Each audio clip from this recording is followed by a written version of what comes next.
Hello, you're listening to the Saluki Gamescast. This is episode 69. Nice. Yeah. For January 26, 2024. I am going to change that year on this rundown at some point because it still says 2022, and Alicia yelled at me last episode. Alicia is not here this week. I'm Justin Young. I'm joined by Christina Ivey and Mario Sanders. How are both of you doing? Yeah, pretty good. Yeah. I'm doing all right. Can't complain. We're really missing Alicia because I know she would already be going, it's that time of the semester. Yeah. But she's dealing with comps questions right now, so it really is that time in the semester for It's that her. time of the program Yes. for her. So, it's the second week of classes, back to the spring semester. So it's a mostly calm time of the school year because things haven't gotten too out of hand yet, but they're already hurtling that direction for a lot of us, I think. Yeah, that was like the big reason. So the reason I wasn't here last week is I flew home to go to the 49ers game. Nice. Oh, it must be rough. Well, that's what I'm saying. Like, I was like, this is the time when it was able to be like irresponsible. Yeah. Yeah, if it were later in the semester, I definitely don't think that could have happened. But it was, yeah. So if they lose this weekend, is that going to be your fault? Because you're not there to support them? No, because that was the first game I'd ever been to. So, you know. So you're not a good luck charm in any way? No. Usually I feel like I'm a bad luck charm. I think like 10 years went by of going to Giants games where they didn't win. So There was a season when I was in graduate school where I followed LSU, and I would watch every one of their games. One of the Sundays or Saturdays, rather, I was taking a nap, and they were losing, and then I woke up and they started winning. And Amy, like at the time, my partner was like, "You cannot sleep during another game because I've been having a heart attack." So. Well, when you're asleep, your mental powers are not like Yeah. controlling the players on the court, Yeah. making the ball go in. there was a really great commercial that sort of highlighted all of those. I don't know what it was selling, but it was, as a guy, you know, he was a 49ers fan. He's sitting on the couch and he was like, you know, years later, he goes to like the old house that he used to live in, and some new people own. He's like, no, I have to sit here for the game. And the Niners made it to the Super Bowl that year. And like during halftime, everybody was like, we have to find this man and get him off the couch. It's weird when you start following like some of those superstitions that even the athletes have, where there's like athletes who we're on a winning streak, so I won't change my socks, and you're just like, what? You have to know better. Like, it's not the socks. I understand not changing your bat or something, but your socks. Like, you're not going to swap out your glove or your bat, Right. okay? Those are things that physically connect. Is it your smell that's detracting other people, and that's why it's distracting them? No. It's really distracting to the catcher behind you about to pass out from the smell of your socks. I mean, I suppose that might work. It seems like something somebody would have tried by now. There would be some story. All right, well, let's get into what we've been playing. And Christina, why don't we start with you? What have you been playing? Yeah, so since it is that time of the semester. Actually, this week, because of my job, the beginning of the semester is busy, the end of the semester is busy, and the middle is where I'm going to have cushy playtime. So really the only games I've played this week have been...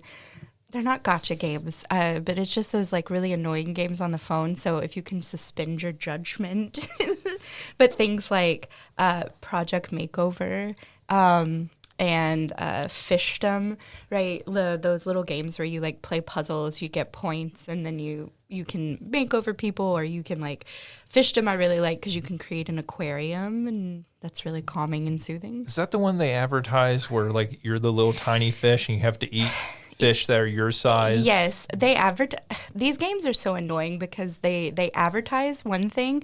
That's not the actual gameplay, right? No, not at all. It's more like fart. What is that one that's like soda pop or whatever that was popular for a while? I also have that on my phone.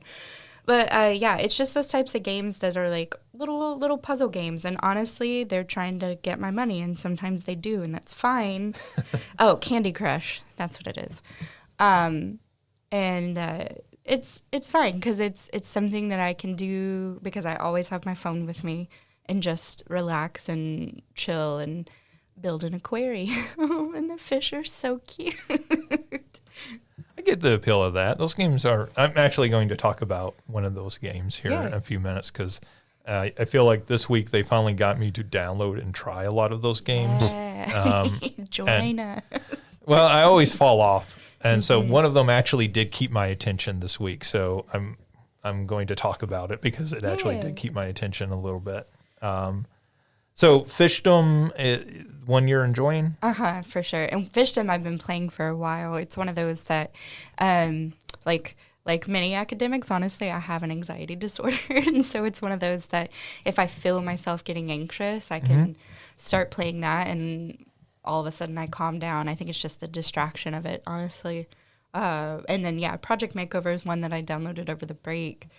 And because, again, so silly, like I like getting things for outfits, and it also allows you to like make over these little character spaces. It gives them a little backstory of how you're trying to save the baker who had a fire in her stove or whatever, and her entire bakery like exploded. So not only are you going to give her a makeover, but you're going to make over her whole business. And okay, so it's not just her clothes and makeup, but you're actually redecorating her location. It's kind of like Queer Eye for the Straight Guy. It's like there's different characters that do different things. One of them's a hairstylist, one of them does clothing, and then there's an evil one that used to be part of it who was trying to steal the spotlight, who comes in and tries to mess things up. Saboteur. Yeah, exactly. And she's this evil white lady Karen. So honestly, it fulfills a lot of my needs. Does she have the haircut?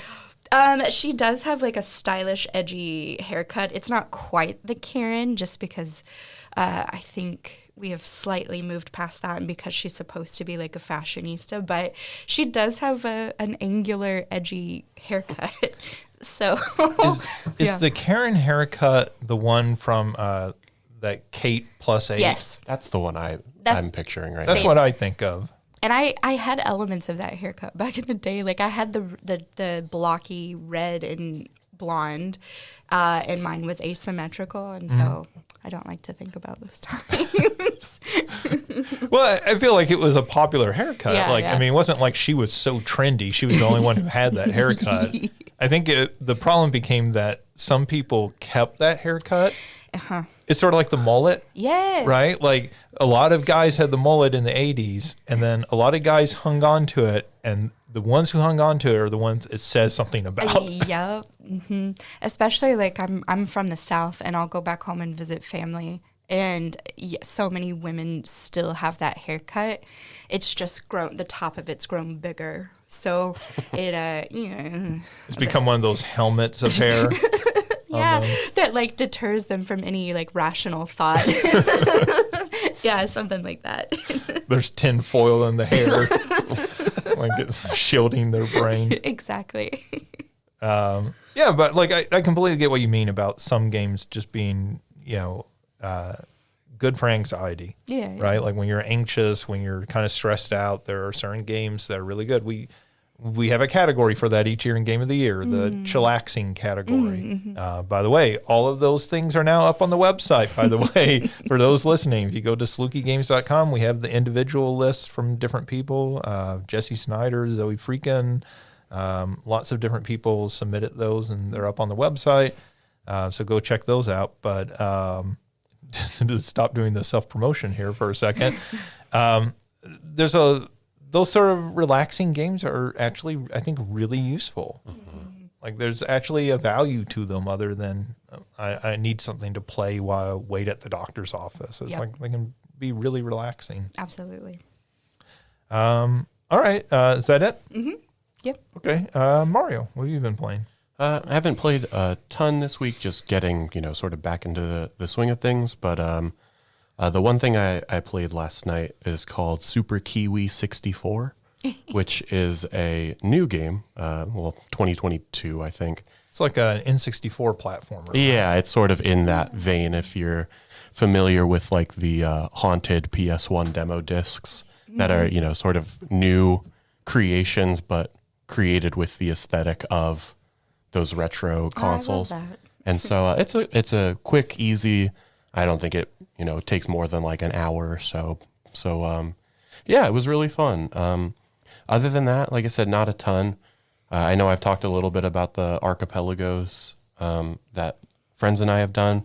We're starting up another new one today. So for that, I'll be doing Stardew Valley again and Rogue Legacy. I haven't played Rogue Legacy in I couldn't even tell you, probably 7-8 years. So I submit. That game came out like a decade ago. At this point. Yeah. So I submitted. I was like, I have no idea how this is gonna go, but what the heck? And so I like a good roguelite, and so yeah, that's like I said, beyond Super Kiwi, I haven't played a ton, but I'm sure over these next couple of weeks, getting into the archipelago, I'll be playing a lot more, even more Stardew, and some Rogue Legacy. Yeah, and Rogue Legacy is one of the best examples of that genre.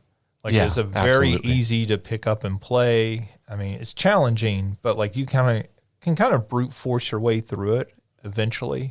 Yeah, you can buy all of the upgrades, and eventually you are just going to be so strong that. And yeah, I feel like that is, at a period of time we were getting so many roguelikes or roguelites, and I feel like that was on the front end of us getting all of those, and so I think it certainly, while other games may have surpassed it, I think it deserves its recognition for its place in the games industry. Yeah, I think something like Dead Cells is a better game now, but Rogue Legacy is still one of the best of those games, right? Like, it still belongs in that like very exclusive club, right absolutely. up there with Dead Cells and everything. We didn't talk about it, and you didn't mention it, so I'm going to assume the answer is no. I know Rogue Legacy 2 just came out this past year. Did you play any of that at all? I never got around to playing it. I heard a lot of negative things about it. That's what I heard as well. I watched one person play it, and I don't think they disliked it, but it didn't do what they were looking for. Yeah, and I don't know if it came fully out. Did it come fully out of early access? Because it was in early access at one point. I feel like it did, but I can't say that for sure. And I know when it was in early access, when it first released in early access, there was a lot of kind of negative reaction from at least the people I was reading and listening to. So I just never got around to it because those sorts of games I'd always rather play when they're fully released. Sure. It's also that is a game that will probably eventually go on sale for a lot cheaper than, I think it's like $20 to $25 right now. Yeah. Now I imagine at some point you'll be able to get that for probably 10. Yeah. Yeah. Those are the sort of games that eventually just drop. Yeah. And because they know people will pick them up at 5 to 10. It's a very good impulse purchase. Yeah. game. Those are the big Steam sale games that like, what the heck? Why not? Yeah. I've had interest in that Kiwi 64. I've seen it, but I've never actually played it. It looks neat as one of those sort of, trying to be like I guess Banjo-Kazooie like. And so you enjoyed it? Yeah, I thought it was pretty good. It's very simple. There's not much of a challenge to it if somebody is looking for that. But yeah, it's a cute little game. Like I said, I can't imagine it'll take anybody more than an hour and a half, 2 hours I would be surprised, to be honest. And then they have another one that feels more like a SNES sort of throwback called Beanie, which feels, you played like the Donkey Kong Countries, the levels where you're like climbing up the trees. It's like one of those. It's like every level is like that. Again, also very simple. Probably isn't going to take you more than 30 to 45 minutes to like 100% complete the game and get all of the sort of achievements in it. But yeah, they're cute little games, and I don't think Kiwi 64 is now basically, I think, on everything. I think you can get that on the Switch. Well, the Switch and Steam, but I don't think it's more than $5. Yeah. So, like I said, if for a cheap little game, And that to me is the type of game where, yeah, if you got like an hour or two, and for me, when I think of those big games like a Baldur's Gate or one of those just like narrative heavy RPGs, if I only have like an hour to play, those are not the kinds of games that I want to play, because I want to be able to like devote and commit some real time. You know, I want to be able to sort of no life it for 5 or 6 hours. And so like games like that, or that, you know, talking about like the roguelites or roguelikes where you've got an hour or so to kill. You can get a run or two in. Exactly. I think it's a good purchase. Like I said, for $5, yeah. Yeah, I mean, I feel like I've talked about it on here before, and we as a group have talked about it. But like as you get older, you don't have as much free time to play video games. I mean, like I always tell my students, like you have the most free time you'll ever have in your life right now in college. I know it doesn't feel like that, and it's not always true. There are those students who are working like 60 hours plus coming to class, and plus raising like a kid or something, right? But the vast majority do have more free time than they'll probably ever have again in their life. And it's just like when you get older, things get in the way of being able to set and play a video game. And so I'm very much that way, where a lot of times I like something that's kind of on the shorter side, and I can just pick up and play and get through in a few hours versus, like something like Baldur's Gate. Even when I'm super excited for it, often I'll end up delaying it because I'm like, I just don't have the time. Yep. It's like the main reason why I still haven't played Tears of the Kingdom. I pre-ordered that game and I still haven't played it. Just and it's funny because it's like, I always think, oh, when summer rolls around or when winter break or one of those things where I'll have extended time, but then I just want to sit around and literally do nothing. Exactly. And just like recuperate. Like this weekend, I would technically have time to game, but I'm probably going to just sit there with my cat and watch something. Well, I know you, Christina, played Spider-Man 2, and that's a game I was really excited for. That was a game that was #1 in my top 10, the original Marvel Spider-Man, when that came out on, the PlayStation 4. That was my #1 game of the year.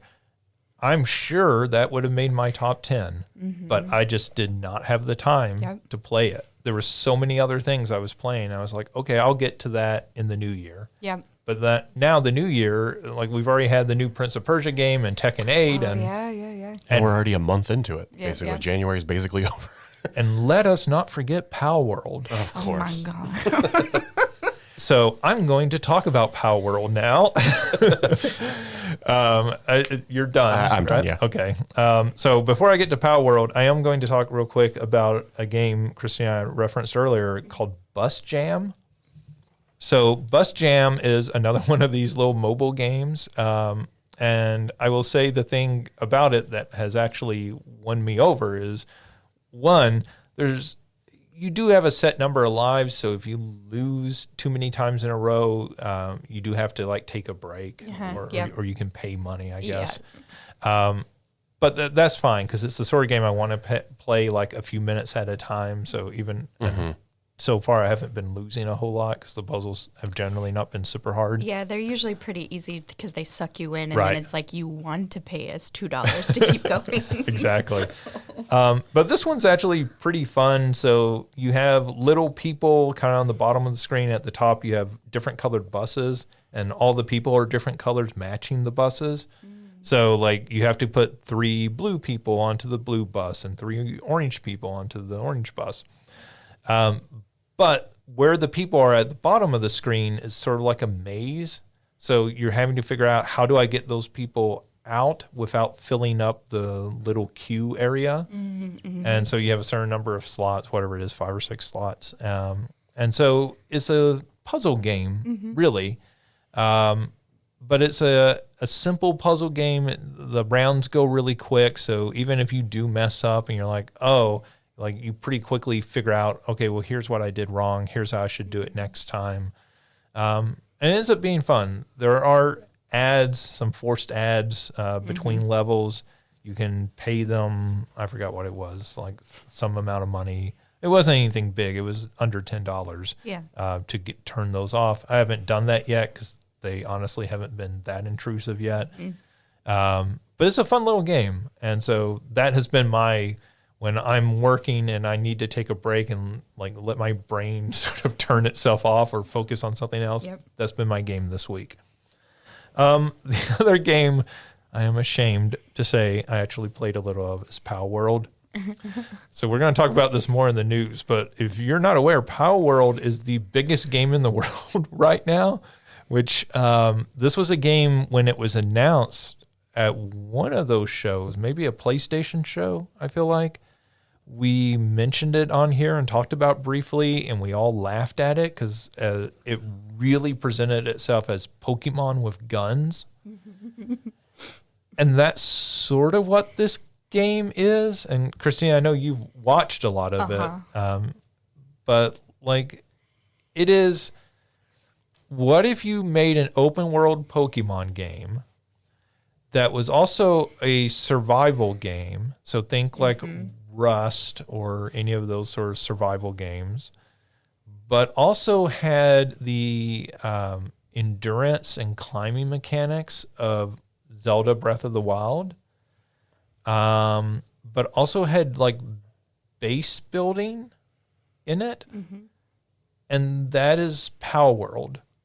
And it is the most bizarre product, I think, as far as something that's kind of like caught on and gone mainstream. It feels like one of the most bizarre games in a while, like, but also super familiar because it is borrowing all these elements. So the monsters that you are collecting, you literally beat these monsters, you attack them. You can, once you have other pals, you can sick them on your pals, on the pals in the wild, and they can do the damage for you, or you can pick up a stick and run up and attack the pals. These are your Pokemon equivalents.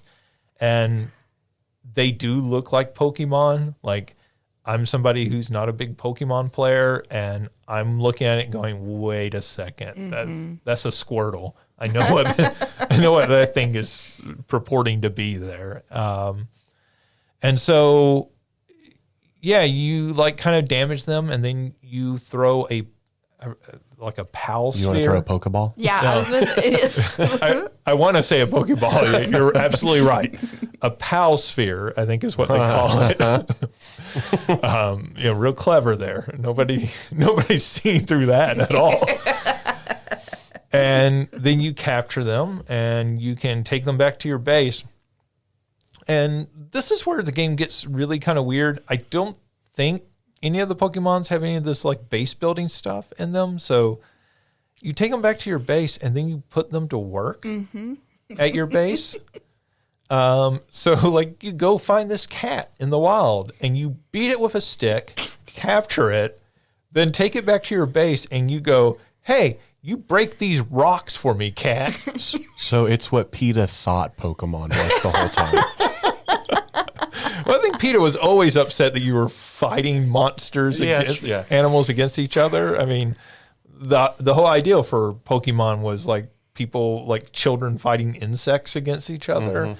But there's like an even bigger like slave element to it. And so, okay, that's driven home. This was not my experience. I haven't gotten to this part yet. I did see somebody show this, and so I texted you all in the group chat about this.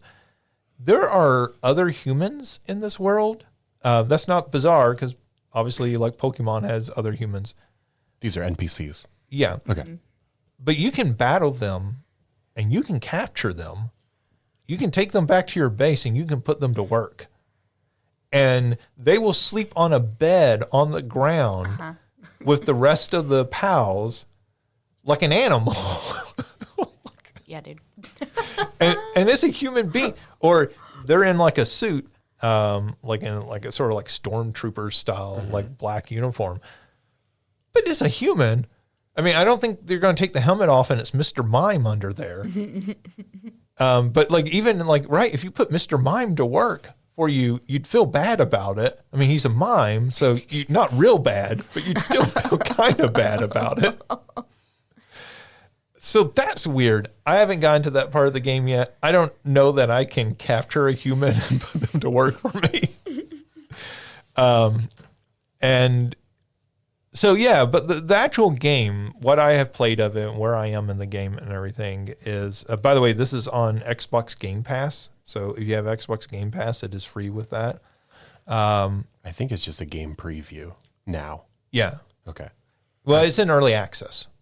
The whole game is. Okay, because I downloaded it and then I didn't play it. And then the next day it turned into a whole culture war. And I was like, I'm just going to delete this game. This is a game I have no issue just remaining ignorant on.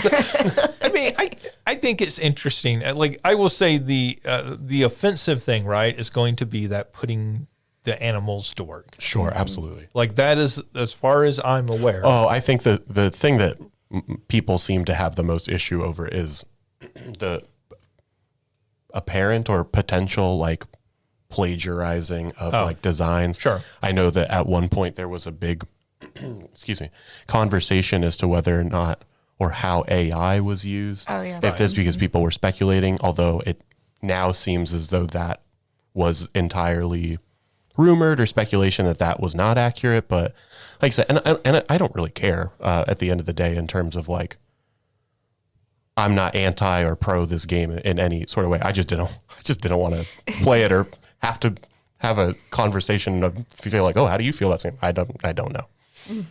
Yeah. So, it is obviously cribbing quite a bit from the Pokemon games, right? Like the style of the characters is very much taken from Pokemon. And I know that apparently there was just like a legit Pokemon mod Yeah. created. I'm sure you probably saw that as well. Yeah, I haven't played that, but sure, yeah, yeah. I did see it. And so I think that mod has maybe been taken down now I wouldn't be surprised. because it added like Ash into it as the player character.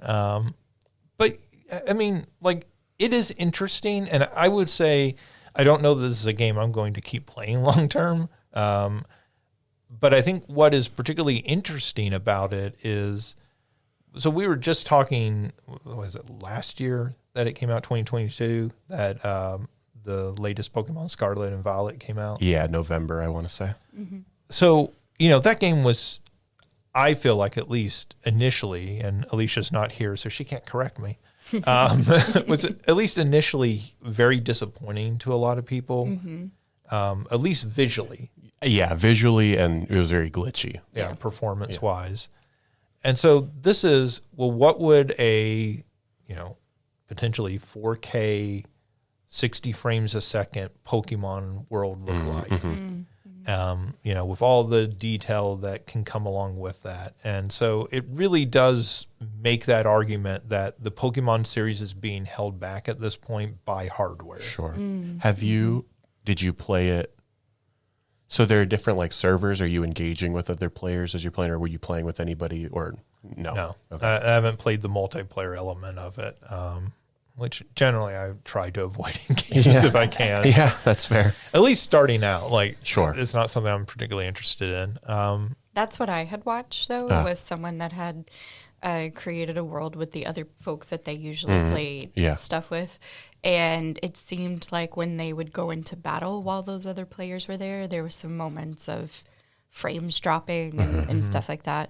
So it's definitely not perfect, but... So it's not, if either of you can, it's not like an MMO in that sense. It's more of like a personal server, like a personal Minecraft server. Yeah. Okay. Yeah, it's not an MMO. I didn't think it was like you're engaging with, there might be public servers, I'm sure, but okay. Yeah, there's nothing persistent. Like, the persistency is like on your end. Yeah. Right. I mean, you're not, I suppose maybe the online servers are persistent, like your personal server, but it's not like you're logging on to their servers and building a world out there with other players. So then if you don't mind me asking, what is the survival element? Are wild pals? You're basically dropped off on like almost like a deserted island looking thing, and you have to from there gather resources, build a house, like pretty much like those types of survival games. Yeah. So to sleep, you have to build a house. You have to eat on a regular basis. But I will say you can actually turn a lot of that stuff off. There are options to turn off like the hunger element of the game. So I didn't know that, yeah. if you want to play it like on a simpler level, like particularly I can imagine like kids playing this, right? Sure. Like turning a lot of that off. Yeah, I guess the reason I ask, and I know Rust has all of that as well. I think of Rust being like, it's the other players that are as much a danger to you. Sure. And so that's why I was wondering, are you potentially playing with like just people are out in the world with their pals or whatever, but okay. Yeah, I mean, maybe Rust isn't the best example. That's sort of I like, think it's definitely, you are not the first person I've heard to use that example. it's the sort of go-to survival game that I think of. It's like the Call of Duty to Fortnite is Rust and Palworld in terms of survival game. It's like the kid survival game kind of thing. It sounds like it might be like a survival. Well, it might be like a survival game, a la Minecraft. You have to sleep in that. You have to eat in that. Yeah. You know. Yeah. I mean, it's definitely borrowing from Minecraft. Sure. In that, like, I mean, and it seems like it knows who this audience is going to be. I mean, there are guns in it. They're less of a thing starting out than you might think from watching the trailer. Because I feel like the trailer was like, look, Pikachu has a gun. And this game is much more kind of toned. The actual game, starting out at least, is much more toned down. I say, what is the game rated? I have no idea. Okay. I'm playing it on the PC, so like I have not seen a box. Sure. I feel like ratings, I don't know. I'm sure like a T rating does still exist, but it feels like everything is kind of E or M at this point in time. So I wonder about how that would be rated by whoever rates those things. I think it's T. Yeah, that makes sense. It would make sense. Yeah. I don't know if it's like, if the violence is in it is like the graphic. ESRB rating I is can't imagine it is. T. Yeah, I imagine for the violence, because there's nothing else in here. I don't think you can have sex or anything. Yeah, although I put, what is Palworld rated? Don't Google that, because the very first thing that comes up is Palworld's 69th PAL, and it is X-rated. But apparently that is something that is now. This is always a concern when you're Googling things at work. Like, what am I accidentally going to stumble across here? What is the rating of Palworld? Oh, no. I thought I was safe. Am I going to get an email from IT?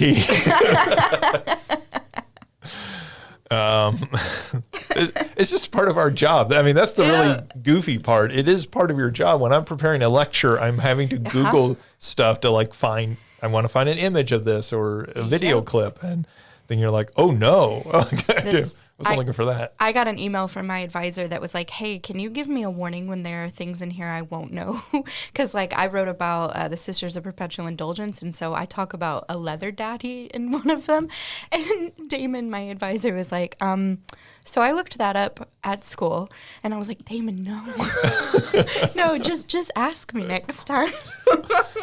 Or anything you want, make a list and then take that list home and search at home. Like in the incognito mode, so this does not end up in your search history. So anyways, look, Palworld is not a terrible product as it currently stands. It is a glitchy product. There are situations where characters will just kind of like get hung up. And there's some pathfinding issues there.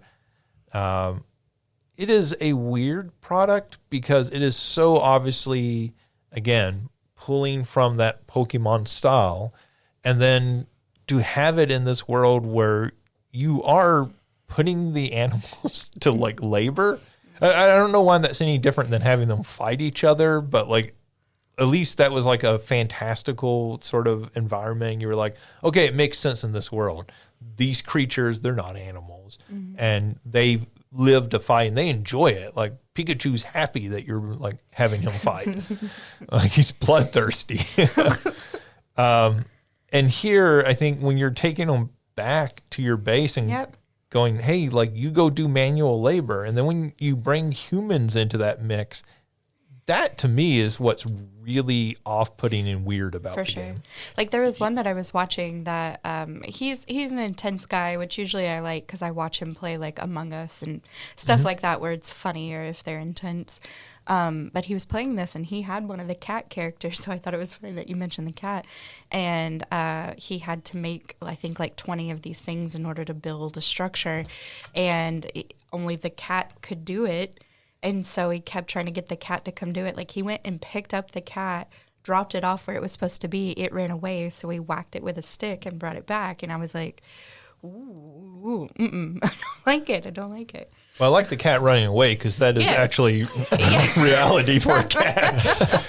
Set here, no. No way. Excuse you.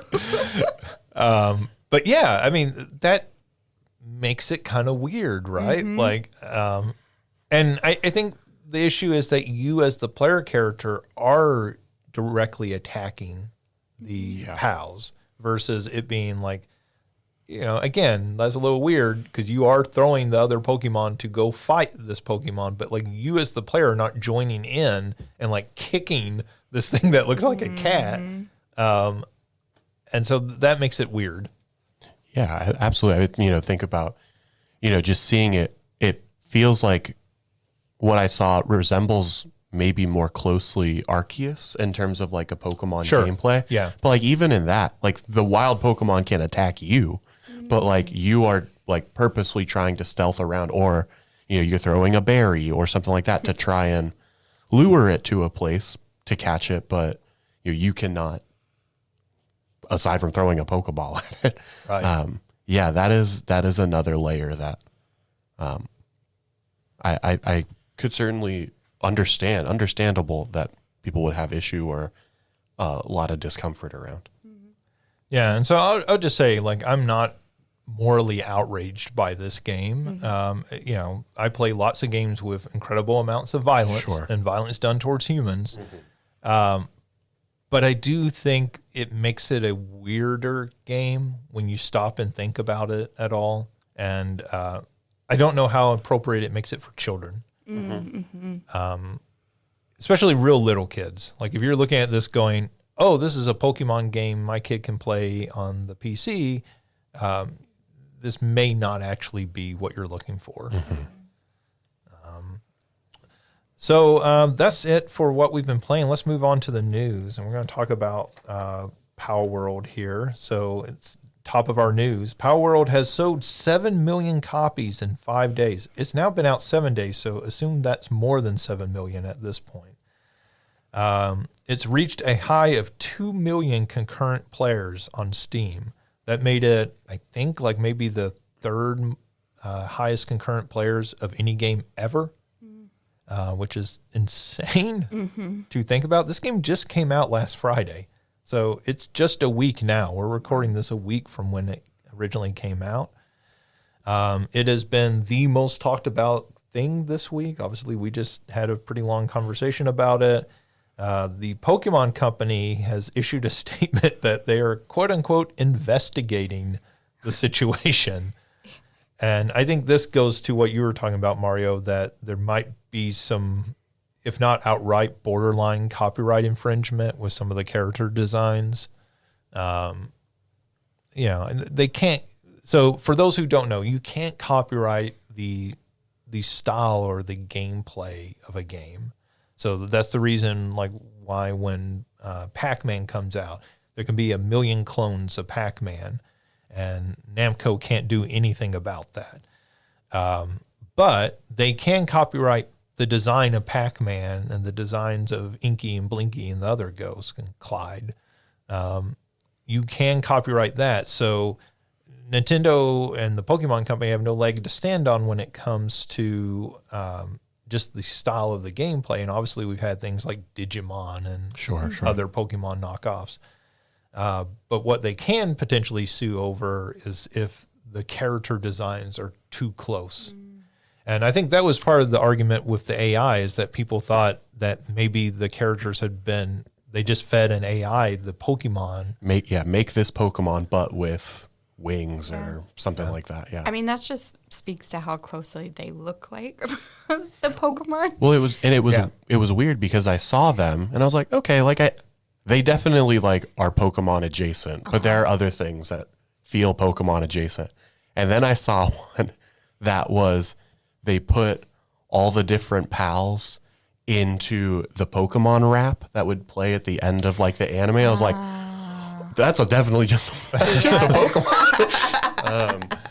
And I mean, obviously it's not the same thing, but I'm also just like more for the Pokemon fans who are frustrated about it or like annoyed about it. I'm like, man, Pokemon has been plagiarizing itself for like the last 20 years. There's like 17 different Pikachus now.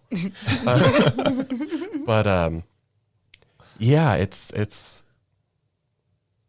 a weird. I assumed, I didn't know if the investigating was initially based off of that mod, the obvious Pokemon mod, and that one would be incredibly easy to shut down. Yeah, I think they maybe instantly issued a cease and desist for that specifically, because that was lifting elements from Pokemon. But all the other stuff, yeah, would certainly take a deeper investigation.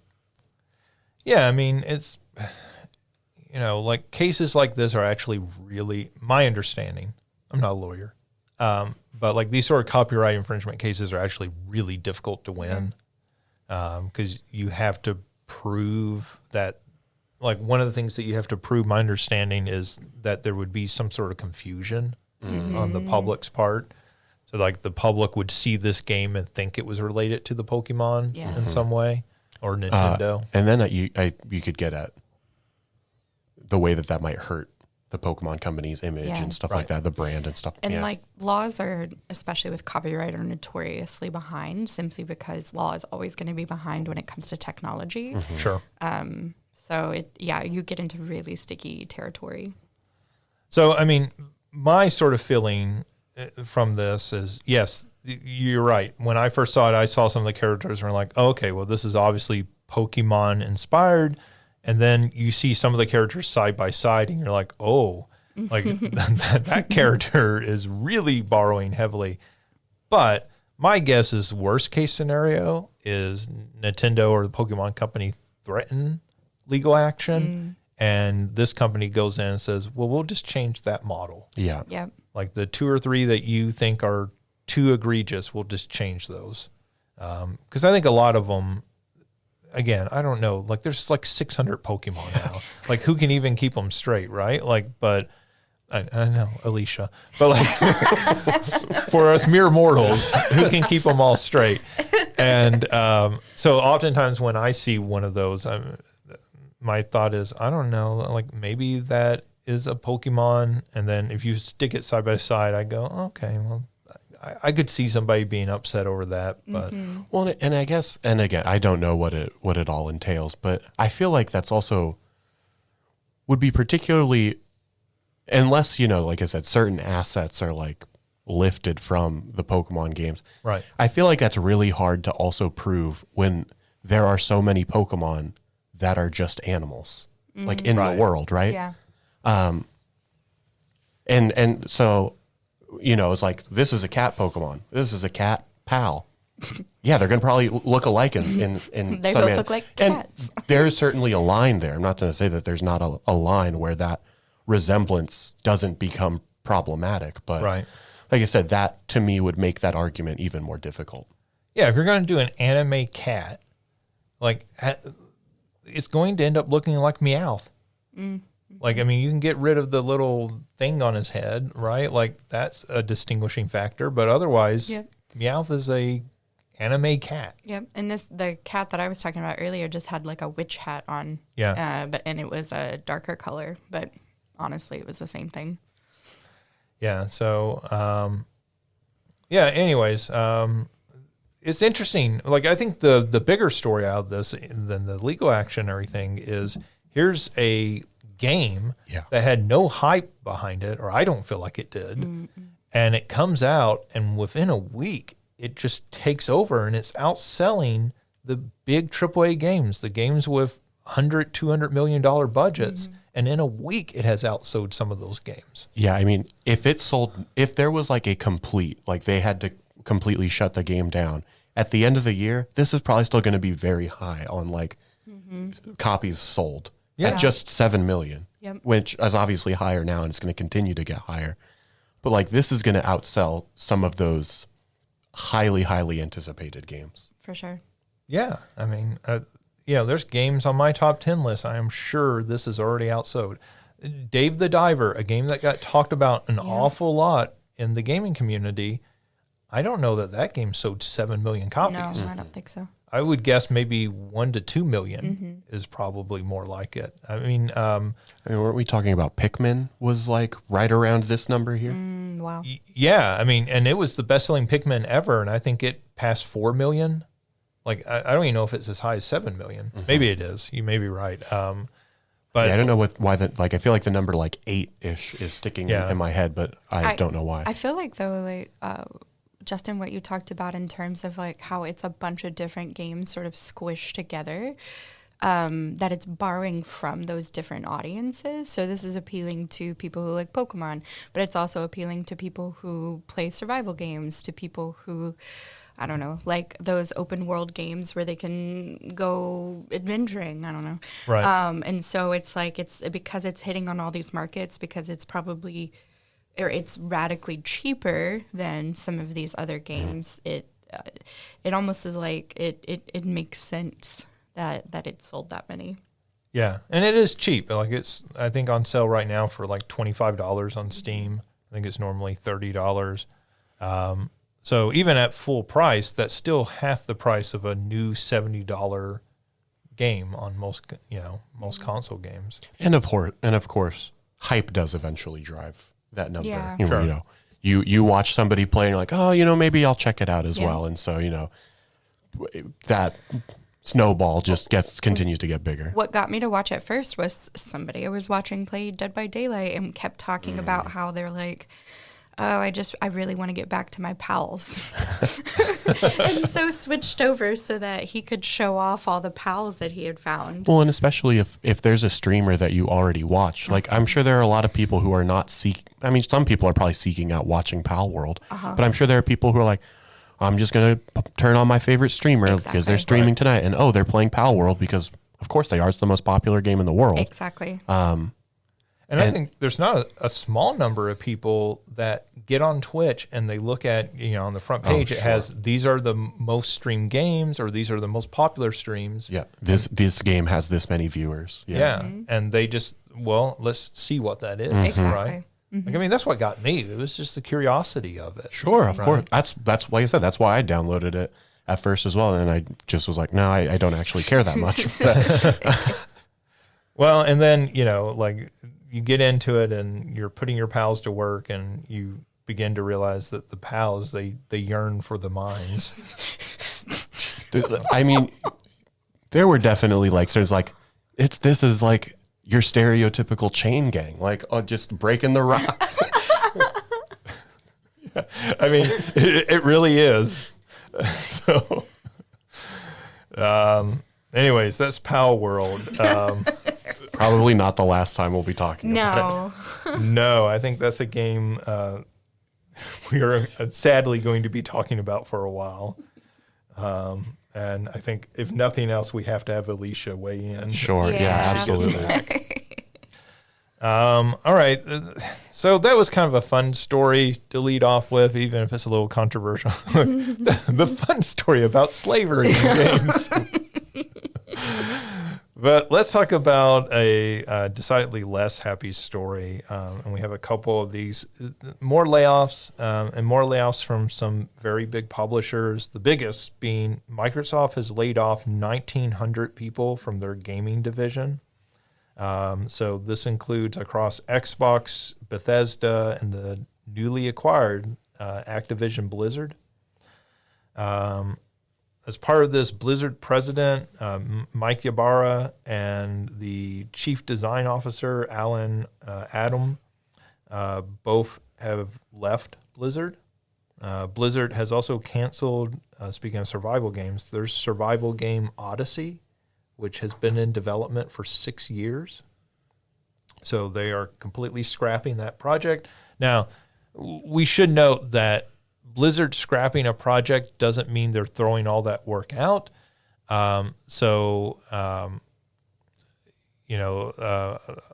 What's their game? The first-person shooter that they do. Overwatch. I couldn't think of the second word. Over something. Overwatch was originally an MMO called Titan, I believe was the name. And they scrapped that and took the elements of it, the character designs and some of that, and made Overwatch out of it. And that was obviously a huge success. So all that work over 6 years may not be for naught. But obviously Odyssey, they're not going to continue development on it. And that game is done. So I believe there were about 100 people working on that. So that was at least part of those layoffs, I would imagine. Though some of those people, they did say, were being reassigned to different projects. There is a rumor, and I don't think this has been confirmed, but I have seen it reported a couple of different places, including Video Games Chronicle, that they have laid off their entire team that brings games to retail. So my taking of this would be these were the people like maybe designing the packaging for the retail games, who worked in the relationships with retailers, like, obviously your big retailers like Walmart and Target and GameStop would have connections with them, and that they have apparently closed that division or cut it significantly. Wow. And so a lot of people have speculated that this is maybe another sign that Microsoft is planning to leave the physical game market and go completely digital. We had that rumor of the new Xbox model that would be not a full Pro model, but would be sort of an upgraded. I think it was called Brooklyn. It was going to be like a cylinder, like the early shots of it made it look like the old Mac Pros that looked like a little trash can. And that was going to be a completely digital system. So, they announced last week on the podcast, we talked about that Hellblade 2 is going to be a digital-only release. That follows in the wake of Alan Wake 2. Now, Alan Wake 2 was not a Microsoft game, but it did release on the Xbox. And Baldur's Gate is getting like a physical deluxe edition, but that was digital only as well. Yeah, at release, yeah. So, there's something maybe to that. It's hard to read. I think it's dangerous to read too much into that right now because we don't know 100%. And the other thing I'll say about these layoffs is, so they did just acquire Activision Blizzard. Anytime that a big company like this acquires another company, this is always a harsh way to put it, but there are redundancies, right? So there's going to be a PR team working in Activision Blizzard. If you're Microsoft, you might hire over a few of those people, but you don't need to completely duplicate your PR department. So you let some of those people go. Same with marketing. It doesn't mean that full 1,900 people were directly involved with the design and development of games. It could also be community managers and those sorts of people. Obviously, it's still horrible for those people to lose their jobs, but just trying to put a little bit of context into it. And I think the other thing that strikes a lot of people is Microsoft as a company and Xbox as a platform have been desperate for games. And when you're desperate for games, it doesn't seem to make a whole lot of sense to be laying off the people making the games. Yeah. Because worst case scenario, this is fewer games come out or, it's going to take longer to develop those games. To interrupt, I know you talked about it last week. Is that Indiana Jones game Xbox or Microsoft, or is that like going to be across the board? Yeah, so I didn't remember what that was connected to. That's Bethesda is developing that. That is Machine Games, the ones who did the the Wolfenstein, the new Wolfenstein games. So yeah, that's a wholly owned Nintendo or Microsoft developer. Okay.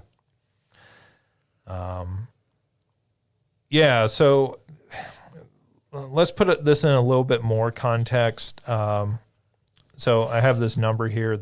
In 2024, there have already been over 5,000 layoffs in the game industry, which is a huge number, but even a bigger number when you realize that the game industry is actually relatively small compared to lots of other industries that we're familiar with. One of those, part of that 5,000 also comes from Riot Games. So they're the League of Legends people.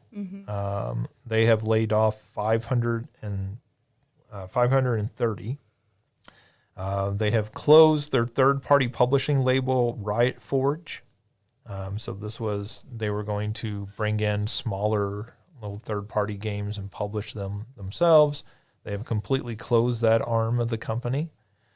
And the Legends of Runeterra card game has the team behind that, which apparently that's been out for a few years. Shows you how much I know about League of Legends. Had no idea that was a game.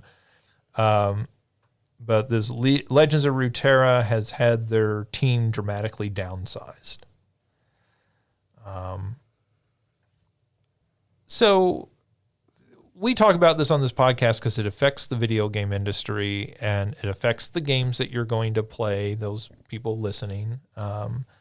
And it's, I think, always important. Like, we talk a lot about trying to be, an ethical place to work. And we talked about this when it came to Activision Blizzard and some of the allegations of abuse that went on there. And so I think that's a valid conversation topic when talking about the medium. This just honestly at this point kind of pisses me off. Yesterday, Microsoft closed at over $3 trillion as a company of worth. They have overtaken Apple as the most valuable privately held company, or publicly held company, excuse me. I know there's like the Saudi Arabian oil company, but that's owned by the government. It's not a publicly traded company. But you are a $3 trillion company. Do you need to fire 1,900 people? Right. And I know, Christina, we talked about this in the group chat. We exchanged some messages about why this was going on. And the thing I have seen is, and have read some business analysts who know a lot more about how this stuff works than I do, said, if you look, all these companies are laying off somewhere 8 to 12%. And it's basically like one company started this and every other company jumping on board, because once everyone else is doing it, your stock is not going to take a hit for following through and doing it as well. So this isn't even we have to do this. This is hey, let's do this because we can get away with it right now. And when you're a $3 trillion company, those are people's livelihoods. That is their, this is a horrible thing in some ways to say, but it's people's self-worth. There was one poster I was reading last night who got laid off, and she was noting hey, one of my colleagues just took out a lease. One of my colleagues just got married. One of my colleagues just moved here in the last month to take this job, and they're getting laid off. And I'm not Jim Cramer. I'm not going to go mad on money here, but you do have to sort of wonder, is Microsoft doesn't seem to be hurting. Do they need to lay these people off? Or is this a situation of we have these people and we are not efficiently using them?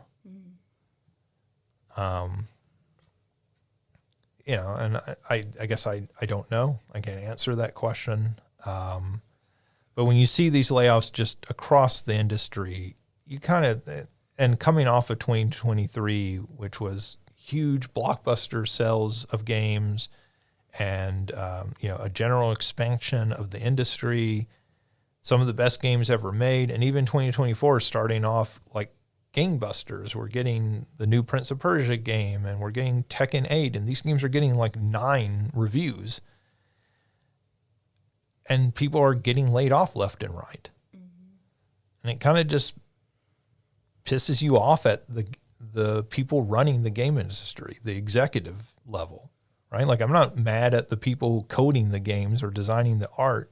This isn't their fault. Mm-hmm. But I am kind of pissed off at the people in charge at Microsoft. Mm. And it kind of leaves a sour taste in your mouth thinking about the video game industry. And I mean, there's enough bad stuff going on in the game industry. We've chronicled a lot, the abuse at Activision Blizzard. Imagine going through all the, for lack of a better term, all the shit some of those people went through at Activision Blizzard, all the harassment and like insane stuff that went on there. Getting through all of that and going, oh, well, Microsoft's buying us. Bobby Kotick is out. Things are turning around, and just after Christmas, you get laid off. Yep. And not because Microsoft's doing bad, because they think they can like bump up their stock or make a little bit more money. Yep. The microphone bites you. Like I said, once an episode, I'm going to bang my head into the microphone. We really need to start mounting these from the ceiling just so you'll be safer. It's really an OSHA thing at this point. So sorry to go on a rant there, but like... No, it's needs to be said. Mm-hmm. So I don't think this is over. I think we're going to see more layoffs before the year's through. I think, there's no sign that this is slowing down. Our next story is going to talk about Apple here, and I will say that Apple has gotten a lot of credit because they have publicly said, hey, we're not doing layoffs. But Apple did just like a week ago or so shut down a team in San Diego and say, hey, we're moving you to Austin, Texas. Mm. And a lot of the people were like, we can't move to Austin, Texas because we're gay. Yep. And we can't move to Texas, or I am a woman of childbearing age. I am not moving to Texas where I can be forced to have a baby if I get raped or something. Yep. And, so like it's capitalism. None of these companies are perfect or above it. Some of them, I guess the best you can hope for under capitalism is like some of them are less offending than others. Mm-hmm. But none of them are great. And by the way, when companies do that thing of we're going to move a team to a different state, like Disney did this a few years ago, moving the Imagineering team from California to Florida, when they do that, that is to force people to quit. Mm-hmm. Like it's not, they assume a certain number are going to quit and not move cross country because, hey, all of our family is here and our friends, and we don't want to uproot our entire life. So, even if they're not doing a layoff, they are doing a layoff in that. Speaking of Apple, as I said, Apple is opening up the App Store to game streaming apps, such as Xbox Cloud Gaming. So up to this point, Xbox could not release an app on iOS that would allow you to do game streaming through your iPhone or iPad or I guess Apple TV. An app could come to that as well, which is actually very appealing. If you can put that on Apple TV and all of a sudden you basically have an Xbox in every room of your house if you want. But anyways, so until this point, you would have to go through the web browser on your iOS device. Now they can release a dedicated app. And I think the restriction for it was the app has to be rated whatever the highest rated game in there is. Mm. So I don't know how Apple rates their apps, but like it would have to be rated mature because there are mature games on Xbox Cloud streaming, which seems like a fair compromise. Yeah. Yeah. Like, I mean, So that's some good news, I guess. Apple kind of had their arm twisted and forced into doing that, but it's still good news. Sony CEO has said PlayStation gaming will be on console, PC, mobile, and cloud. So maybe you'll get a PlayStation app to play games on your iPhone. The quote is, quote, "It will be ubiquitous." This is Yoshida, the president, or the CEO of Sony. Quote, "Wherever there is computing, users will be able to play their favorite games seamlessly. While PlayStation will remain our core product, we will expand our gaming experience to PC, mobile, and cloud." So on the surface, that sounds an awful lot what Microsoft has done, like where we release things and we release it everywhere. I don't know if it's quite that, but it does at least sound like they're not backing away from, for example, releasing PC games on, or releasing PlayStation exclusives to PC, a year and a half later. Yeah. So we should expect to continue to see that happening. Speaking of which, Horizon Forbidden West Complete Edition is coming to PC March 21st. Christina, I'm going to ask you, have you played the Horizon games? It's one of the, I do a lot more watching, I'm realizing through this podcast, so I've definitely watched them because they're fascinating and gorgeous, but I have never actually played one before. The reason I ask that is, and I've talked to Alicia about this before, every time I talk to women, that's like the game that they're really excited about. They're always like, I want to play Horizon. Like, even if they don't play many video games, they're like, that game looks really cool. And I'm like, what is it with that game? It's that strong female lead. Like, what I've been excited about is I saw that they were coming out with like a live action, a movie or a series. I don't remember which one it was. Yeah, I think it's a series. Yeah.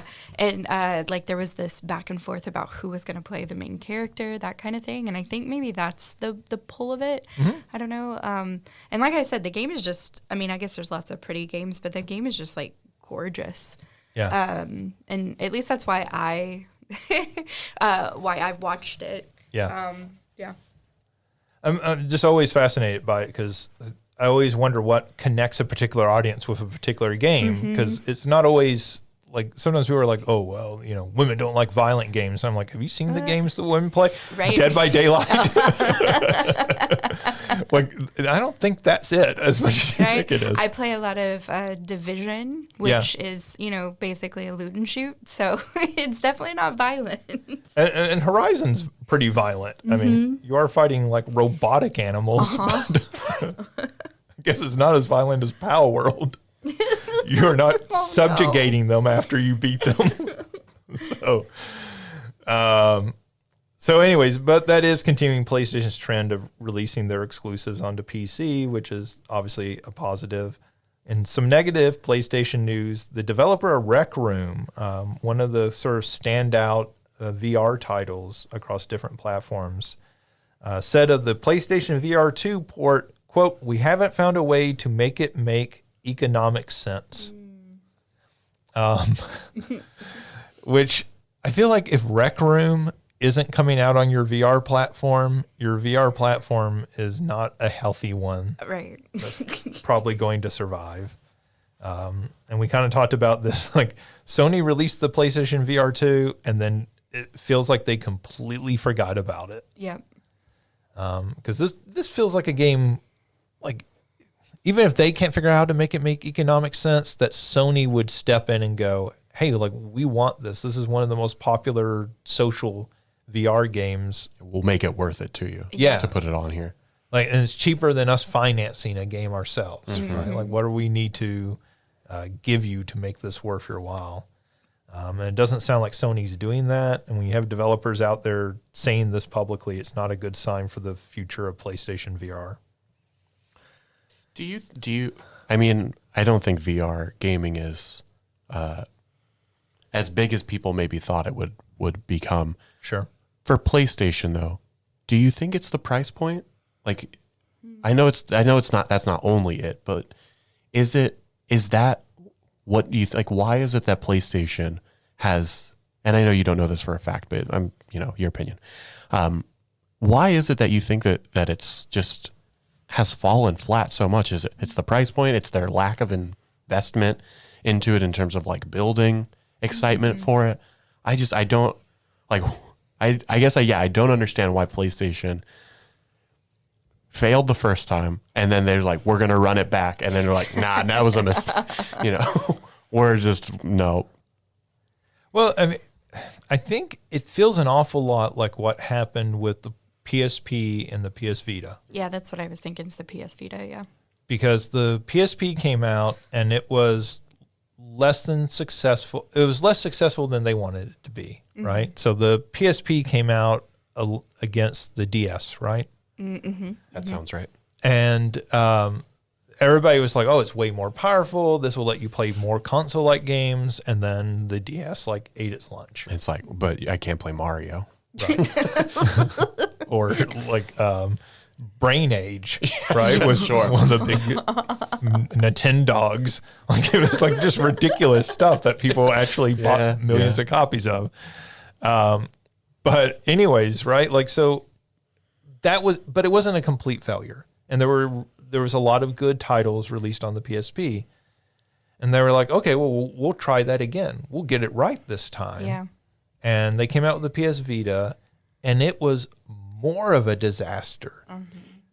And I will say, as somebody who had a Vita, it's not that bad. There are good games on the Vita, but I think I don't fully understand what we're going to do all this, we're going to go through all this work, and then it didn't immediately hit abandon ship. Well, yeah, and I mean, no, the Vita's not bad hardware. Yeah. It just wasn't supported hardware. And I think everyone who's used the PSVR 2 says, hey, it's one of the most comfortable headsets you can buy right now. But the problem is that there's no games for it. There's no big support. Where is Sony's support? They released that Horizon game.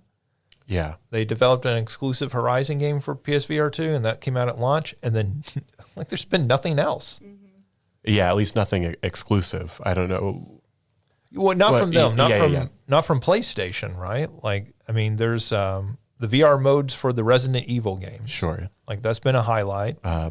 What is the super popular one that's on everything? Where you Beat Saber. Beat Saber, yeah. So, I mean, there's been some titles. Yeah, but... I mean, it's like the Vita, right? There's some software out there, and some of the software is even good. But that's ultimately the argument of why should I spend $900, $800 on this when I can get all of these same exact games on whatever one of the other headsets is. Meta Quest. Yeah. Yeah, I mean, I think that's part of it, right? So, it's a $500 for a PlayStation 5, and then it's another $500 for the PSVR 2. So you're at $1,000. And then, I mean, not many people are going out and buying them together at once. But even still, it's hard for me to commit to $500 for yet another peripheral. Whereas the Meta Quest, I think a lot of people, and so my brother bought one of those for his kids. And part of the rationale was they had a PlayStation 4 at the time. And he was like, but one kid is always unable to play. You have 3 kids, 2 are playing. Even if there's a multiplayer game, it's usually only 2-player. So there's one kid sitting there who can't play. So they can go play on this other thing, and it's self-contained. They don't need a separate TV or anything. And as ridiculous as that sounds, I think that actually sold a lot of those Meta Quest. And this still has to be connected to the PlayStation, which still has to be connected to the TV in order to function. So I think that's, the cost and the lack of support, all is just the perfect storm. And it really reminds me of the Vita so much because the PSP, I actually had both a PSP and a Vita. And when the Vita came out, I remember being super excited and okay, that first go, they kind of stumbled, but it was their first portable console. Of course they stumbled, and then they're going to get it right this time. And then that thing came out, and after the first year, there was just no software coming out for it. I mean, and you were just kind of looking around going, what happened here? Sony has obviously a track record of that now happening. Yeah, I feel bad for the people who bought the PSVR 2. My personal recommendation to people listening is do not buy a PlayStation VR 2 right now, unless they come out this summer and announce like 20 new games coming out for it, right? Or a massive price drop. Right. Mm-hmm. And I think the first PlayStation VR, that was when a lot of people bought it, was when that thing dropped down below $200. Mm-hmm. And then all of a sudden it seemed reasonable at that price point. Then you heard it here first, folks. Look forward to Justin's great deal of 2024 PSVR 2. I am going to text OJ the moment I see it, and they will buy it. Mm-hmm. It becomes like a glorified extra controller at that point, though. So yeah, it's like the price drop makes a lot of sense. And that's actually a really great point, Justin, that I never thought about. But just the fact that it has to be connected to the PlayStation, which has to be like, it is not its own separate thing. It really is just truly a peripheral as compared to one of these other headsets that you can connect to a computer or a TV or probably your phone at this point, I imagine. Right. So, yeah. Yeah, the MetaQuest, I have a MetaQuest. I've said it before on here, it's technically the department's MetaQuest that I got through a grant. But I basically use it, and that thing is really cool. And what makes it really cool is I can pick it up and bring it to work. Mm-hmm. Right? Like it's at my house right now because that's where I'm using it. But like I can bring it in and use it in a class, and then I can take it home, and then I can take it on a trip if I need to. If I'm going to a conference and I want to show off VR, I can take it there and show it. If if I want to connect it wirelessly to my gaming PC, I can do that and play games through Steam on that. It is so versatile that even if the hardware is not quite as good as the PlayStation VR 2, and I don't know if that's even true now with the MetaQuest 3, the new one that came out last year, it's a hard value proposition for, I think, a lot of people to choose the PlayStation VR 2 over that. Mm-hmm.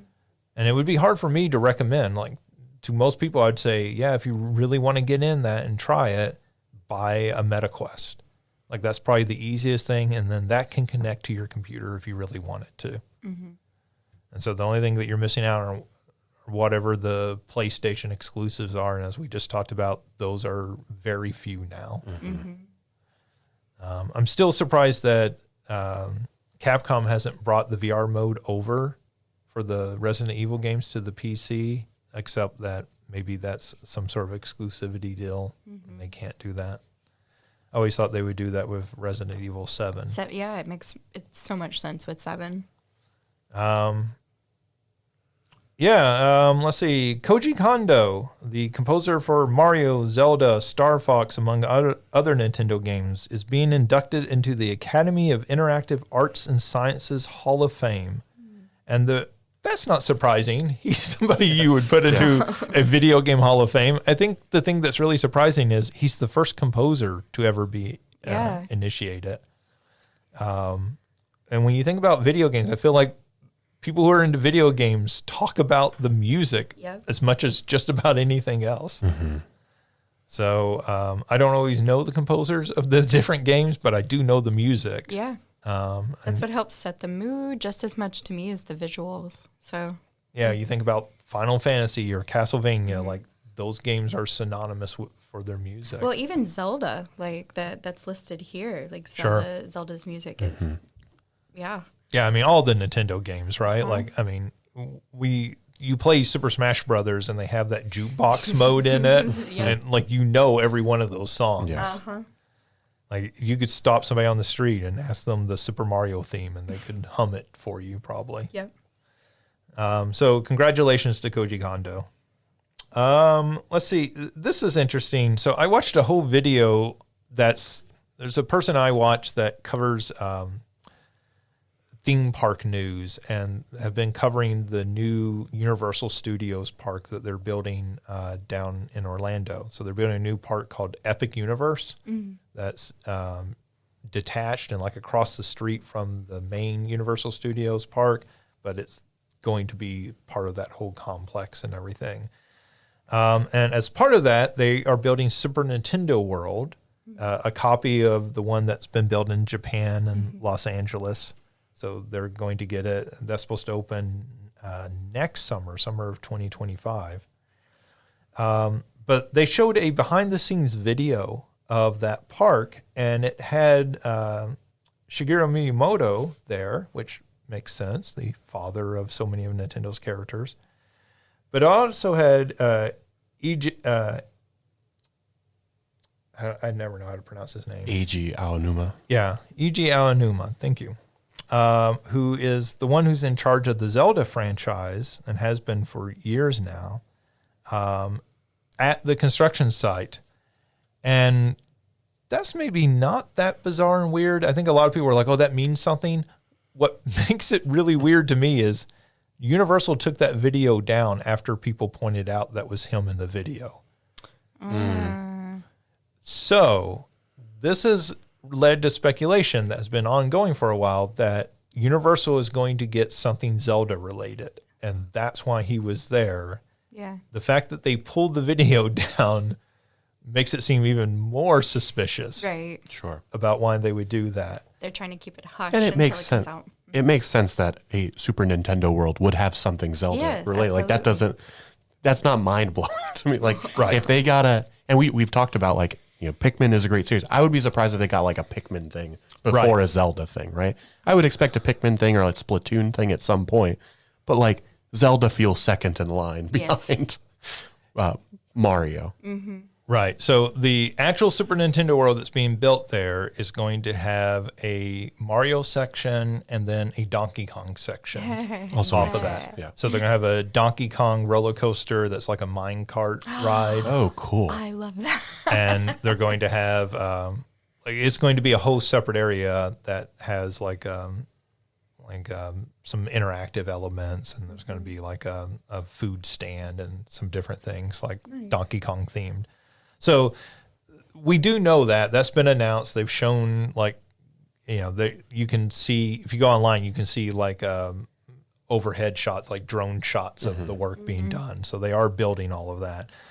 What we don't know is, are they building something with Zelda? So they have, Universal Studios has shut down the Lost Continent area that was part of their original expansion park, which was this area that was very sort of, I don't know how to explain it, sort of like mythologically like themed and everything. And so there were rides as part of that. They have shut that down, and they haven't done anything, or shut down parts of it at least, and they haven't done anything with it, which people have speculated they're going to put some new ride there.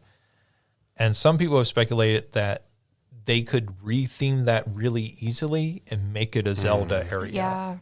Because it already has the temples and Yeah. buildings and everything set up. Medieval type of setting. Sure. Yeah.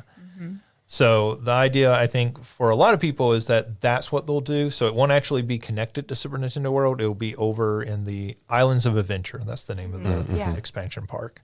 So that's where that would be, which I think is like right next to the Harry Potter part Yes. of the park.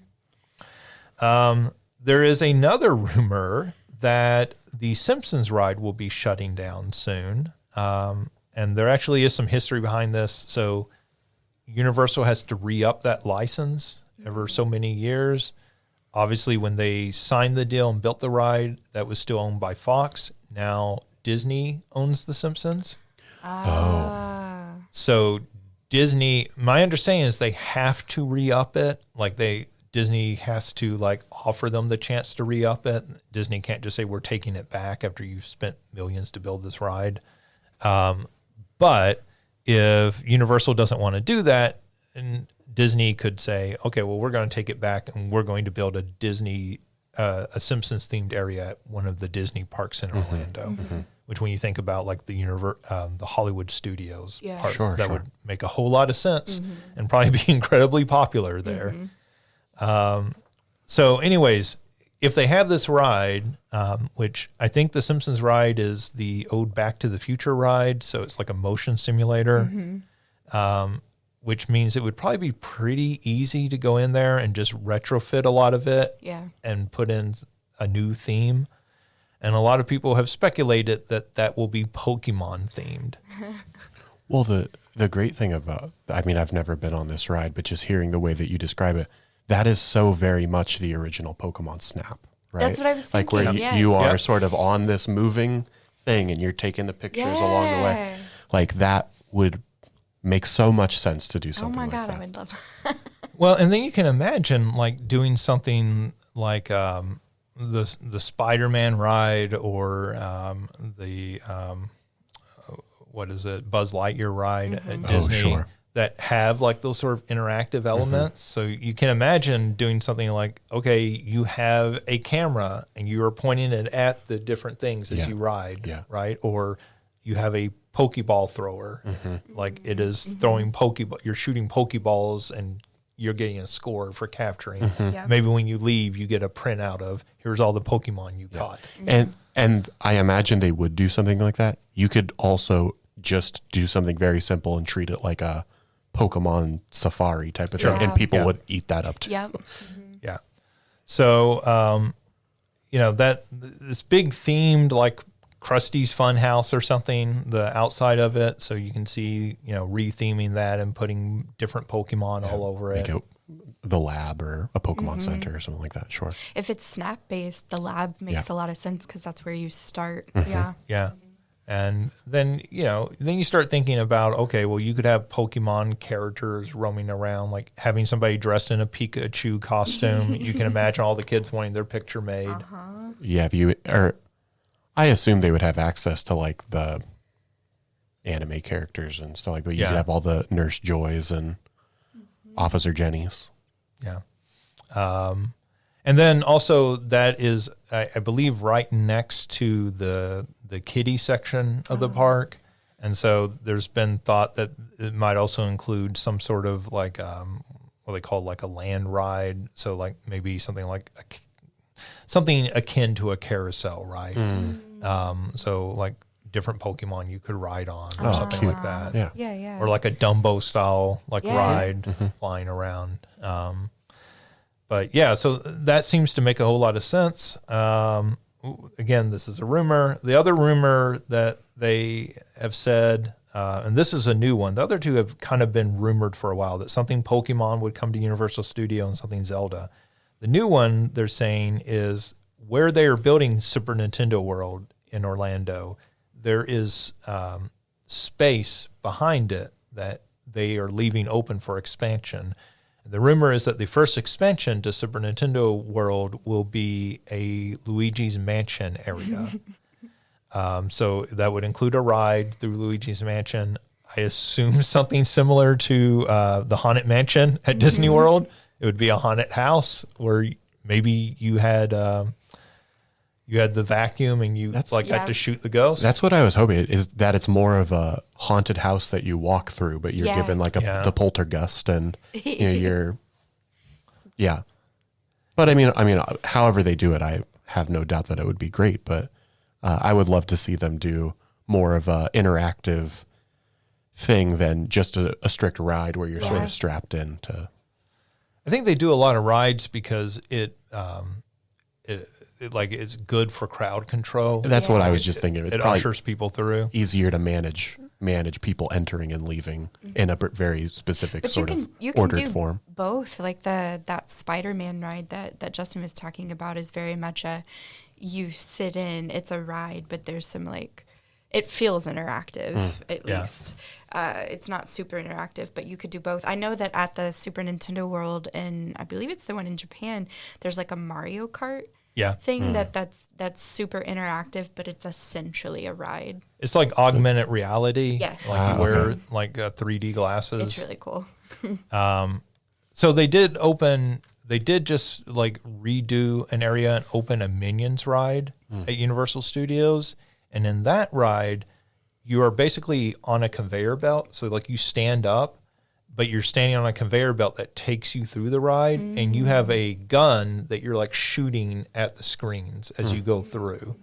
So Yeah, I mean, it could be something like that. Sure. I want to say there was like a Star Wars ride. I haven't been in like 20 years, but there was like a Star Wars ride similar to that, where you go through and you shoot things basically. Yeah, because I guess the way that I'm thinking about it, this would, these are museums more than rides or attractions, but the College Football Hall of Fame has this interactive experience where when you first walk in, you think of a museum, you just sort of enter, but you give them all your information so that they can email you forever, of course.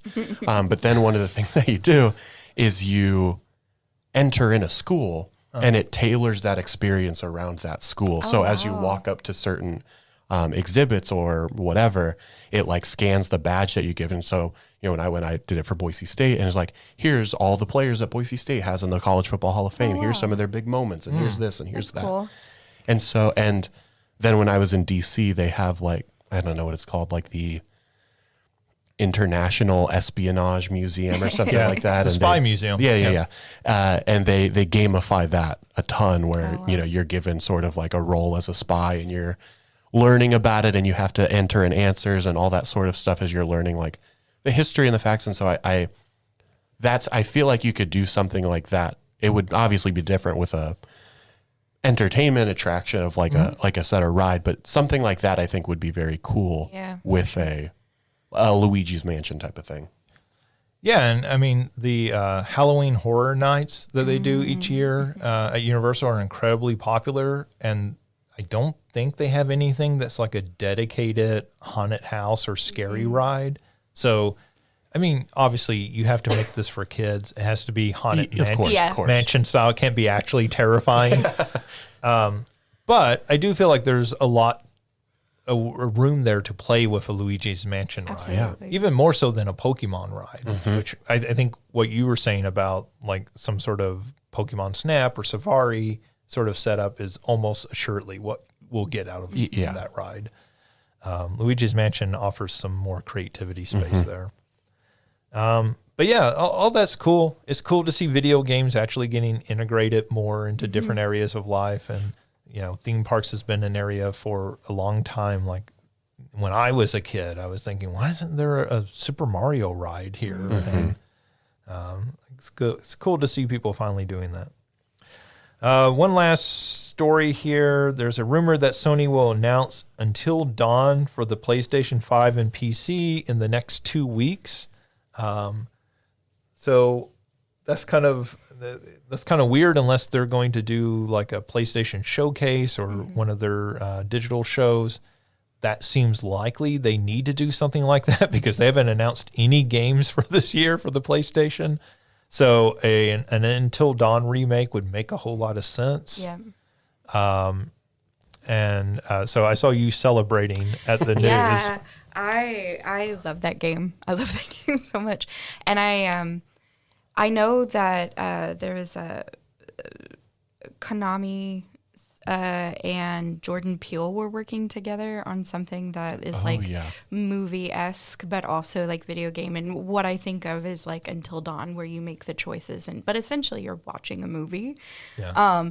And I really dig those kind of games, like not only for the storytelling aspect of it, but the fact that like the decision-making aspect of it, what is it? The Wolf Among Us, those kinds of games are ones that I just... The Telltale games. Yeah.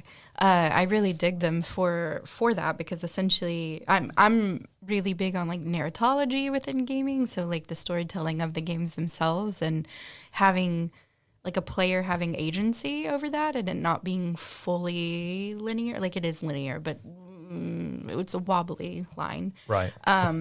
I really appreciate those kinds of games. So it'll be nice to see it on PS5 or PC to see the graphics updated, especially with some of those like characters that are in Until Dawn. Right. I think it'll be really cool.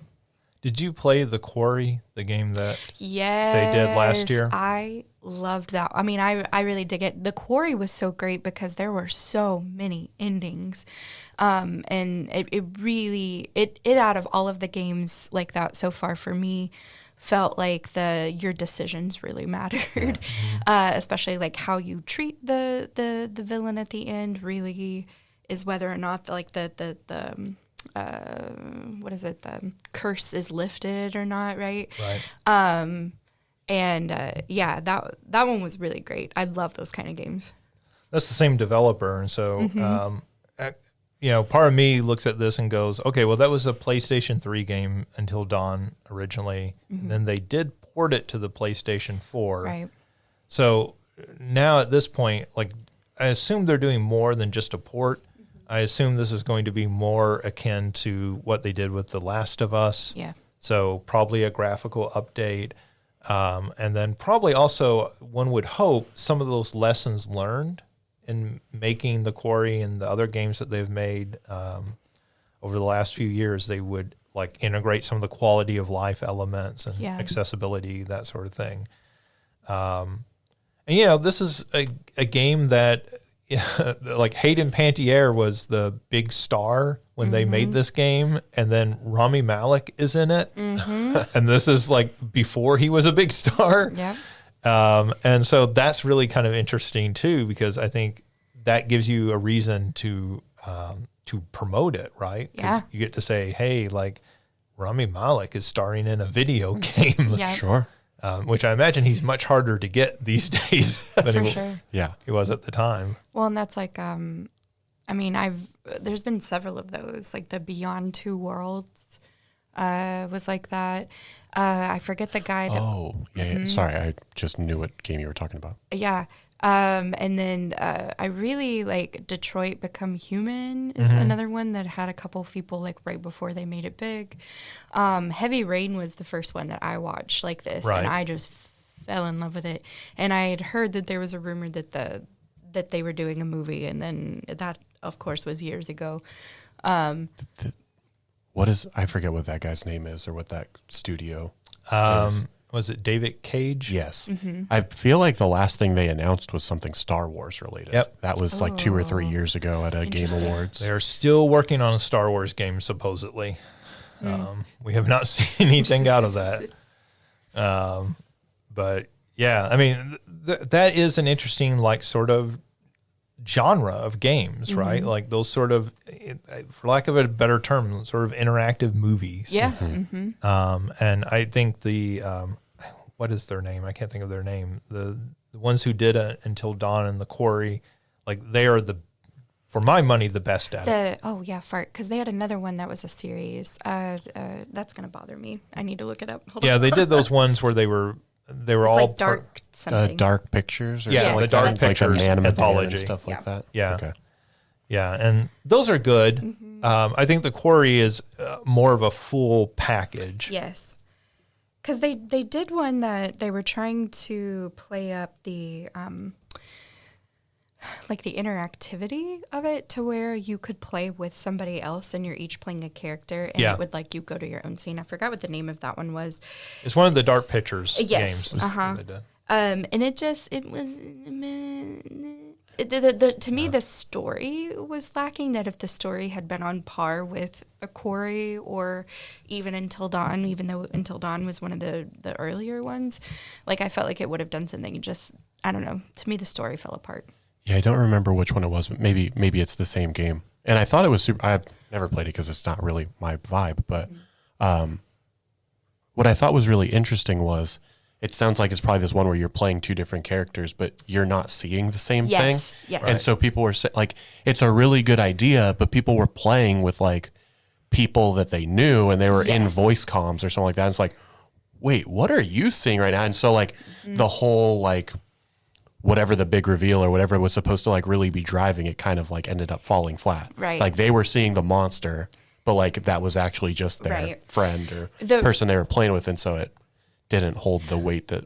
Exactly. Yeah. The ones I had watched again that were the most successful were the ones where they weren't on voice comms. It was like they didn't know what had happened until they came back Yeah. to. So there's obviously that part of it. I think the concept though is fascinating because like obviously what happens when one person is making decisions is one phenomena in and of itself, but then adding a second person into it and what happens when they clash. I don't know. It's the scholar side of me Yeah, sure. is fascinated. It's exciting to hear that they would be bringing Until Dawn back, and hopefully continuing to work on more and new stuff. For sure. Yeah, and I think this is probably a project that is getting them paid. And so this lets them maybe have one team work on this. And we don't know that the actual original developers are working on this. I don't think that was announced. None of this has been announced. This is rumored right now. But if they are doing this, they might be able to put a small team on this while a bigger team is working on whatever is next for them. For sure.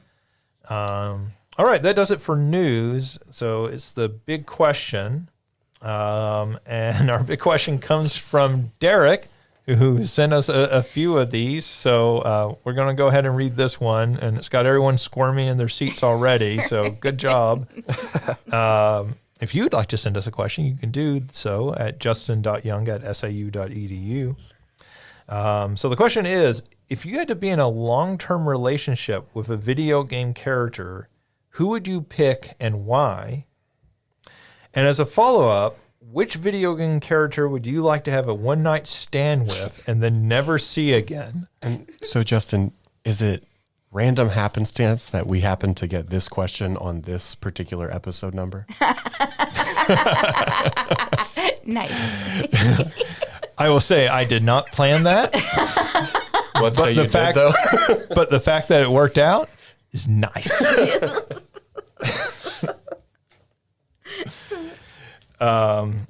So, I mean, I could have saved this for the Valentine's episode. True.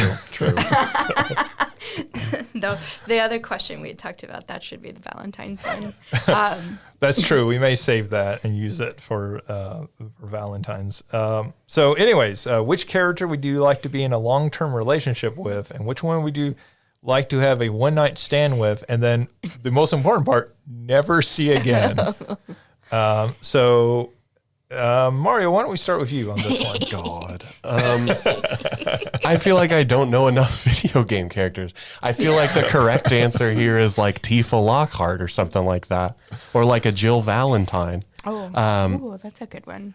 So we'll put. Hey, if you got locked in somewhere, she could lock pick you out. Yeah. She is the master of unlocking. But if you go somewhere and the ceiling starts to fall, she's not going to be able to help you. Yeah, she'll just be a Jill sandwich. That could be the answer. The long-term relationship, Jill Valentine, never see again, is Ashley Graham from Resident Evil 4.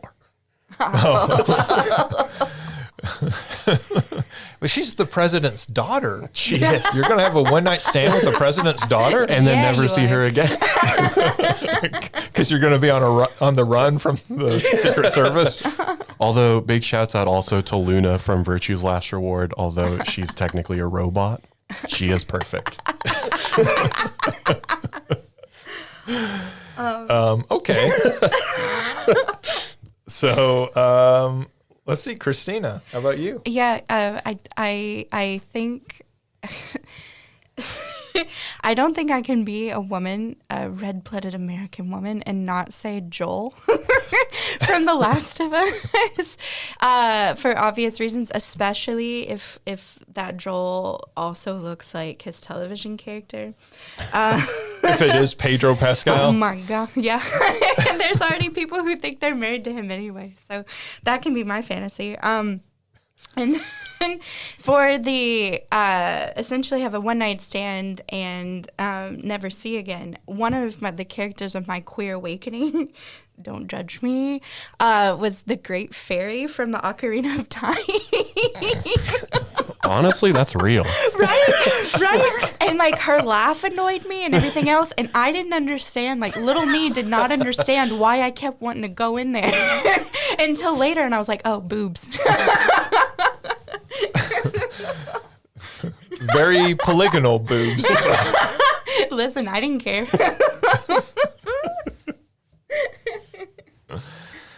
All right. My answer for long-term relationship would be, I actually had difficulty thinking of this. I guess Daisy from Super Mario. Oh.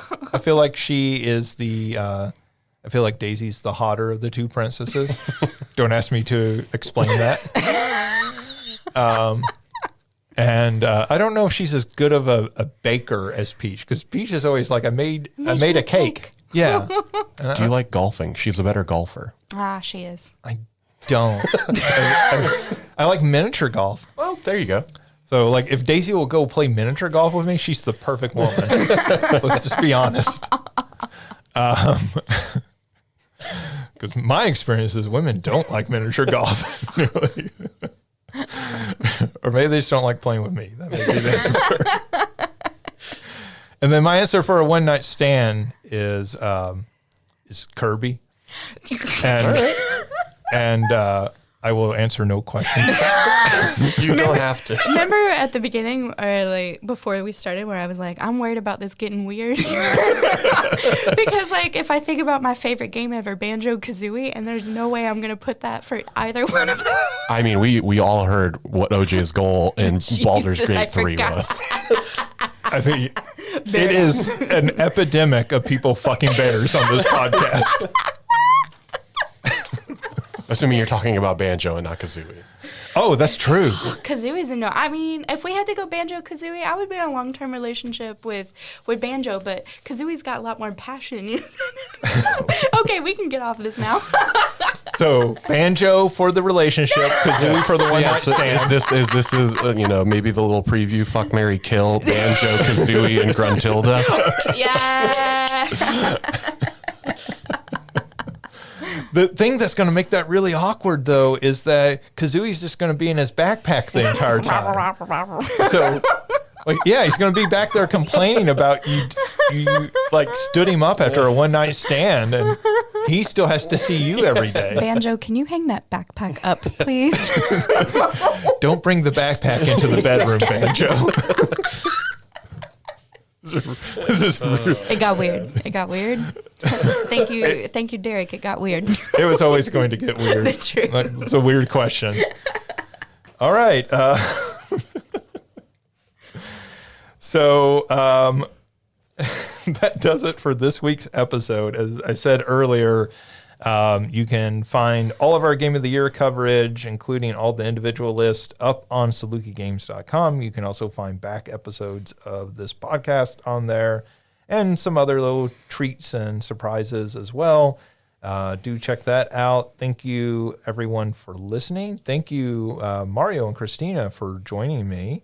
Alicia, we hope you're listening and like doing your due diligence with Palworld so that you can come in next episode and really go off on it for a while for us. But until then, that's been the Saluki Gamescast. Thanks for joining us, and we'll talk to you next time.